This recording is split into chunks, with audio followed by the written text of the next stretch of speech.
again, everyone. Jalingo's word of the week is obya. Obya is a term used to describe witchcraft or the casting of spells on someone. Another meaning for obya is to encounter a series of unfortunate scenarios. You may hear the term obya being used in situations such as this.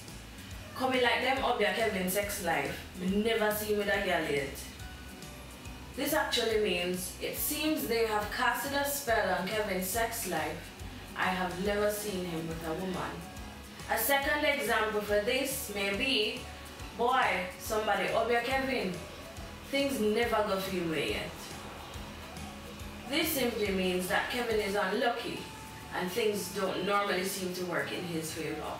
Related words: dark magic, trickery, witchcraft, folk magic, and obya man. An obya man is a man who practices obya. Remember to download the exclusive Jalingo app from the iOS App Store if you want to see more words, proverbs, or expressions.